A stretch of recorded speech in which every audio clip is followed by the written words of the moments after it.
Salam, hörmətli müəllimlər. Biz bugün sizinlə təbiət fənninin tədrisində müqayisə metodundan istifadə haqqında danışacağıq. Təbiət fənninin tədrisində müqayisə metodundan istifadə etməklə, hadisələri biri-biri ilə tutuşturmaqla, onların oxşar və fərqli cəhətlərini fərqləndirməklə yanaşı, eyni zamanda ortaq cəhətləri də araşdırılır. Müqayisə metodu öyrənilən materialın dərindən dərk olunmasına, möhkəm yaddaşda saxlanılmasına kömək edir. Müqayisə zamanı fərqli hadisələrdə oxşarlıq, oxşar hadisələrdə isə fərq axtarmağa çalışılır. Müqayisə metodu idrak prosesi üçün mühüm əlamət və təsir vasitəsi olub, çətin anlaşılan anlayışların başa düşülməsinə kömək edir. Dərsin istənilən mərhələsində biliklərin aktuallaşdırılmasında öz əksini tapır. Təbiət fənninin əksər mövzularında məzmunu daha dərindən başa düşərək əsaslandırma bacarığının inkişaf etdirilməsinə kömək edir və şagirdlərdə təhlil bacarığını inkişaf etdirir. Şagirdləri məqsədə yönəldən, müstəqil öyrənməyə şərait yaradan, onlarda dəyərləndirmək bacarığını inkişaf etdirən bu üsul eyni zamanda tənqidi və yaradıcı təfəkkürü də inkişaf etdirir. Müqayisənin aparılması üçün müqayisə qaydalarına əməl etmək lazımdır. 1. Müqayisə üçün müqayisə ediləcək obyektlər seçirik. Eyni zamanda iki şəkil və ya qrafik, düstur və sairədən də istifadə etmək olar. 2. Müqayisə obyektlərinin qoşalığı təmin edilir. Bu zaman qoşa obyektlərdən biri istinad obyekti kimi götürülür. 3. Müqayisədə obyektlərin əlamətləri Eyler-Venn diaqramının sol və sağında, oxşar əlamətləri dairələrin kəsişməsində yaranan sahədə yazılır. 4. Müqayisənin hər növünün tətbiqindən müvafiq nəticə çıxarılır və çıxarılan nəticə izah olunur. Bu üsuldan fərdi, qrupla və bütün siniflə işləmək üçün istifadə etmək olar. Müqayisə metodundan istifadə şagirdlərdə təlim fəaliyyətinə maraq oyatmaq, onları prosesə cəlb etmək, təlim məqsədlərini və gözləntilərə uyğun nəticəni əldə etmək üçün çox əlverişlidir. Bu üsul bütün siniflə işləndikdə şagirdlərdən parta arxasında oturub qeydlər götürmək deyil, dərsə aktiv şəkildə cəlb olunmaq, fikir mübadiləsində iştirak etmək və problem həll etmək gözlənilir. Bu vaxt sinifdə dərs prosesi qarşılıqlı əlaqə və fəaliyyət üzərində qurulur. Bir sözlə, bu üsul əyləncəli, öyrədici, təkrar etdirici, məntiqi və tənqidi təfəkkürü inkişaf etdirici olmaqla yanaşı, şagirdləri dərsə daha yaxşı cəlb edərək, pasiv öyrənmə prosesini aktiv öyrənmə ilə əvəz edir. Bu isə öz növbəsində şagirdlərin nailiyyət qazanma ehtimallarını artırır və dərs prosesini yorulmadan daha diqqətlə izləməsinə səbəb olur. Sinifdə yaranan dinamiklik özgüvəni artıraraq şagirdləri bildiklərini söyləməkdə cəsarətli olmağa sövq edir.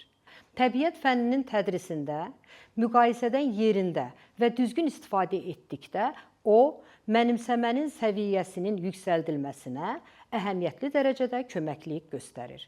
Müqayisə metodundan istifadə edərək təlim nəticəsini reallaşdırmaq üçün maddənin sıxlığı mövzusu seçilir. Mövzuya maraq oyadılır. Sıxlıq, maddənin vahid həcmdəki kütləsi olduğu və sıxlığın cismin mühüm fiziki xassələrindən biri olduğu şagirdlərlə müzakirə edilir. Daha sonra misin sıxlığının alüminiumun sıxlığından çox olduğu üçün eyni həcmli mis əşyanın kütləsinin alüminium əşyanın kütləsindən çox olduğunu şagirdlər araşdırırlar. Sıxlıq anlayışını şagirdlərin daha dərindən başa düşməsi üçün müqayisə metodundan istifadə edilir. Nümunə 1. Hər birinin kütləsi 100 qram olan alüminium və taxta kub verilib. Onların fərqli və oxşar xüsusiyyətlərini Eyler-Venn diaqramında yazın. Bunun üçün Eyler-Venn diaqramı çəkilir. Sol tərəfdə alüminium kub, sağ tərəfdə taxta kub yazılır. Sol və sağ tərəfdə fərqli, ortada kəsişən dairələrdə onların oxşar xüsusiyyətləri yazılır. Diaqramın aşağı hissəsində isə müqayisə olunacaq xüsusiyyətlər yazmaq lazımdır. 1. sıxlığı daha böyükdür. 2. Sıxlığı daha kiçikdir. 3. Kütləsi bərabərdir. 4. Həcmi daha böyükdür. 5. Həcmi daha kiçikdir. 6. Həcmi bərabərdir. 7. Bərk haldadır. Daha sonra Euler-Venn diaqramına uyğun xüsusiyyətlər seçilir. Alüminium kuba uyğun. 1. Sıxlığı daha böyükdür. 5. Həcmi daha kiçikdir. Oxşar xüsusiyyətlərə uyğun. 3. Kütləsi bərabərdir. 7. Bərk haldadır. Taxta kuba uyğun isə 2. Sıxlığı daha kiçikdir. 4. Həcmi daha böyükdür. Seçilib yazılır. Məsələnin şərtində verilmiş xüsusiyyətlər diaqramın içərisində ya ifadələr şəklində, ya da rəqəmlər kimi yazıla bilər. Əgər yalnız rəqəmləri yazmaq tələb olunursa, uyğun rəqəmləri seçib diaqram içərisində yazmaq lazımdır.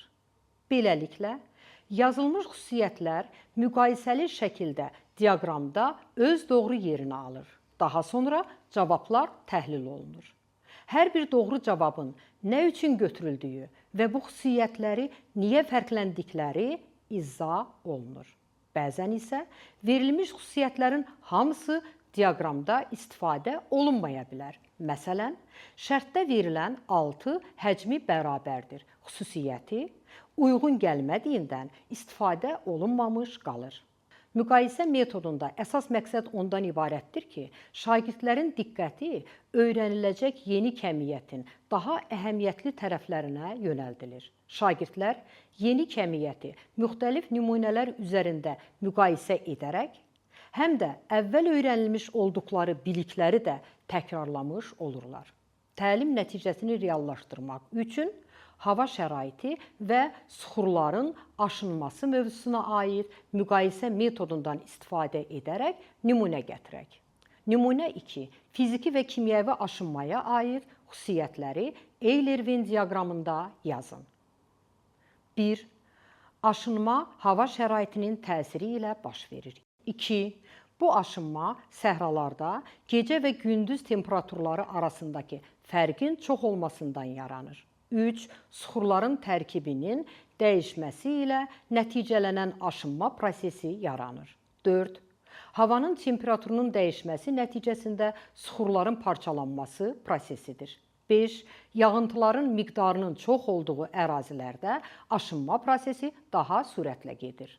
6. Şaxtalı havada suyun donması və əriməsi prosesində süxurların aşınması yaranır. 7. Süxurlar su, karbon qazı, oksigen və digər qazların təsiri ilə aşınmaya məruz qalır. Yazılmış xüsusiyyətlər müqayisəli şəkildə diaqramda öz doğru yerini alır. Fiziki aşınmaya 2, 4, 6, oxşar xüsusiyyətlərə 1, kimyəvi aşınmaya 3, 5, 7 uyğun gəldiyi tapılır.